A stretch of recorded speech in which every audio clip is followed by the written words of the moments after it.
तो चलिए अब आपको सीधे लिए चलते हैं चित्तौड़गढ़ में, जहां बीजेपी के जन आक्रोश महाघेराव कार्यक्रम में शामिल होने के लिए केंद्रीय जल शक्ति मंत्री गजेंद्र सिंह शेखावत पहुंचे हैं। आईजीपी पकड़ा जाता है, कलेक्टर पकड़ा जाता है, एसडीएम पकड़ा जाता है, थानेदार पकड़ा जाता है, सरकार का कारकुन पकड़ा जाता है, आरपीएससी का मेंबर पकड़ा जाता है, लेकिन पकड़ने वालों को क्लीन चिट देने का काम कौन करता है? अशोक गहलोत की सरकार पकड़ने वालों को क्लीन चिट देने का काम करती है। इस भ्रष्टाचारियों को संरक्षण देने वाली सरकार को बदलना है कि नहीं बदलना है? बदलना है कि नहीं बदलना है? राजस्थान से भ्रष्टाचार समाप्त करना है कि नहीं करना है? आज राजस्थान में माफिया राज, हमने तो कभी सुना नहीं था कि राजस्थान में थाने में से अपराधी बंदूक की नोक पर छुड़ा करके ले जाएगी। आज राजस्थान में शराब माफिया है, आज राजस्थान में रेता माफिया है, बजरी माफिया है, आज राजस्थान में मंदिर की जमीन हड़पने वाला माफिया है, आज राजस्थान में अवैध खनन करने वाला माफिया है, आज राजस्थान में ट्रांसपोर्ट माफिया है, आज राजस्थान में गैंगस्टर्स का राज पैदा हो गया। इन गैंगस्टर्स को संरक्षण देने वाला कौन है? गैंगस्टर्स को, इन सारे अपराधियों को, इस सारे माफिया तंत्र पर नकेल लगाने की जिम्मेदारी किसकी है? राजस्थान सरकार के मुखिया की या राजस्थान में गृह मंत्री की? और दुर्भाग्य से दोनों ही पद पर एक ही आदमी बैठा, और उसके लिए प्राथमिकता राजस्थान की सलामती, राजस्थान की शांति व्यवस्था या राजस्थान में कानून का राज स्थापित करना नहीं है। उसके लिए प्राथमिकता जो है अपनी कुर्सी बचाना है। और इसके कारण से आज राजस्थान में जिस तरह से गैंगस्टर्स का राज है, सरेआम गोलियां मारी जा रही। भरतपुर में अभी 3 दिन पहले, 4 दिन पहले व्यापारी को गोली मार दी गई। जयपुर में रंगदारी वसूल करने के लिए बिल्डर्स के पास में फोन आते हैं, अस्पताल चलाने वाले डॉक्टर्स के पास में फोन आते हैं, व्यापारियों व्यवसायियों के पास में फोन आते हैं, फैक्ट्री मालिकों के पास में फोन आते हैं। और तो और आज के अखबार में छपा है कि कांग्रेस पार्टी के मेयर को सरेआम मंच पर खड़े होकर के और हिस्ट्री शीटर धमकाते हैं। ऐसी रंगदारी करने वाले माफियाओं को संरक्षण देने वाली सरकार को, ऐसे माफिया राज को राजस्थान में पनपाने वाली सरकार को बदलना चाहते हैं कि नहीं बदलना चाहते? पूरी जात ताकत से बोलिए, बदलना चाहते हैं कि नहीं चाहते? राजस्थान में जिस तरह से कुराज स्थापित हुए, जिस तरह से 4.5 साल तक राजस्थान की जनता ने कष्ट सहे, दुख सहे, आज राजस्थान की जनता आहत है और राजस्थान की जनता संकल्प कर चुकी है कि हमें इस कुराज को समाप्त करना, इस कुराज को उखाड़ फेंकना। अब आहत हुई जनता को राहत पहुंचाने का ढोंग ये राजस्थान की सरकार कर रही है। राजस्थान की सरकार ने एक नया शगुफा राहत शिविरों के नाम पर प्रारंभ किया। इस भीषण गर्मी में गरीब को, राजस्थान के गरीबों को शिविरों में आने के लिए बाध्य किया जाए।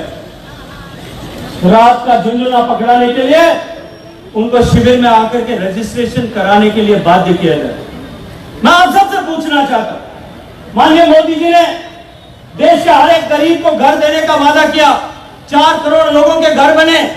देश में किसी भी गरीब को उसका रजिस्ट्रेशन कराने के लिए अपने घर से बाहर किसी शिविर में आना पड़ा क्या? राजस्थान में 4 करोड़ लोग, देश में 4 करोड़ लोगों को बिजली मिली, गरीब के घर में रोशनी आई। उस बिजली को देने के लिए किसी को किसी भी कैंप में जाना पड़ा क्या? देश में 9 करोड़ से ज्यादा लोगों को गैस का चूल्हा मिला उज्ज्वला में। राजस्थान में 77 लाख लोगों को गैस का चूल्हा मिला। आपको किसी को, उसके लिए गरीब आदमी को किसी कैंप में जाकर के लाइन में खड़ा होना पड़ा क्या? देश में आज 12 करोड़ घरों तक पीने का पानी पहुंच गया है। हमने 8.5 करोड़ से ज्यादा घरों तक पीने का पानी पहुंचाया। पीने का पानी जिस घर में पहुंचा, किसी को उसके लिए लाइन में खड़ा होना पड़ा क्या? राजस्थान देश में 45 करोड़ बैंक खाते खुले। राजस्थान में भी 1 करोड़ से ज्यादा बैंक खाते खुले। किसी को बैंक खाता खुलवाने के लिए लाइन में खड़ा होकर के कहीं रजिस्ट्रेशन कराना पड़ा क्या? देश में 11 करोड़ शौचालय बने। 11 करोड़ शौचालय बनाने के लिए देश में किसी को भी, राजस्थान में किसी को भी पंक्ति में खड़ा होना पड़ा क्या? और दूसरी तरफ, क्योंकि माननीय मोदी जी के नेतृत्व में हम गरीब को गणेश मान करके संतुष्टि के लिए काम करते हैं कि 100% ऐसे पात्रता रखने वाले लोगों तक लाभ पहुंच रहे हैं। न जाति का विभेद है, न धर्म का विभेद है, न मजहब का विभेद है, न विचारधारा का विभेद है, न पॉलिटिकल आइडियोलॉजी का विभेद है। जो भी पात्र है उस पात्र को उसका लाभ मिलना चाहिए। इस संकल्प के साथ में गरीब को गणेश मान करके सेवा करने के उद्देश्य से मोदी जी के नेतृत्व में भारतीय जनता पार्टी की सरकार काम करेगी। और दूसरी तरफ इन राहत शिविरों में आपसे गरीबों को जबरन बुला करके वहां लाइन में खड़ा करने के लिए काम करें। मैं आपसे एक बात पूछना चाहता और आपके पत्रकार मित्रों के माध्यम से राजस्थान सरकार से एक बात पूछना चाहता। उज्ज्वला का कनेक्शन भारतीय जनता पार्टी की मोदी जी की सरकार ने दिया।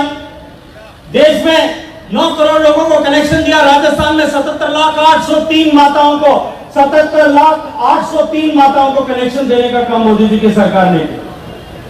उन 77 लाख कनेक्शन को देने के लिए हमने कहीं रजिस्ट्रेशन नहीं किया, लेकिन सरकार के पास में उसका आंकड़ा मौजूद है। और आज भी उज्ज्वला कनेक्शन की एक रिफिल अगर कोई भी मां वापस भरवाती है, उसको 200 रुपए सब्सिडी उसके खाते में पहुंचती है कि नहीं पहुंचती है?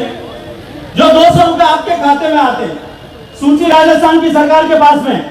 राजस्थान की सरकार ने बैंक में सिर्फ अपने अकाउंट से उस सूची में 400 रुपए 450 रुपए जमा कराने हैं, ये देना था। इसके लिए रजिस्ट्रेशन की जरूरत थी क्या?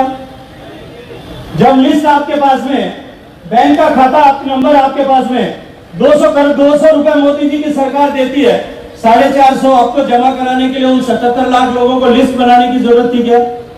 एक खटका दबा करके पैसा दिया जा सकता था। मोदी जी देश के 10 करोड़ किसानों को 6,000 रुपए महीना, हर 3-4 महीने में 2,000 रुपए एक खटका दबा करके देते हैं कि नहीं देते? राजस्थान के 70 लाख लोगों को खटका दबा करके 70 लाख किसानों को साल में 6,000 रुपए 3 बार देते हैं कि नहीं देते हैं? जब आदरणीय मोदी जी 70 लाख किसानों को एक साल में 4200 करोड़ रुपए, और अगर पिछले 6 साल में 27,000 करोड़ रुपया राजस्थान के किसानों को एक बटन दबा करके दे सकते हैं, तो इनको रजिस्ट्रेशन कराने के लिए बुलाने की जरूरत थी क्या? अब दूसरी बात इन्होंने कही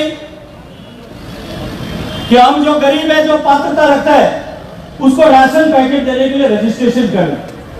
कोरोना की आपदा आई थी, माननीय मोदी जी ने 80 करोड़ लोगों को 3.5 साल तक फ्री राशन दिया था कि नहीं दिया था? 3.5 साल तक 80 करोड़ लोगों को फ्री राशन दिया। और उसके बाद में 200 करोड़ लोगों को राज्य देश में जो है गेहूं का जो कोरोना का टीका लगाने के लिए फ्री उनको टीका दिया।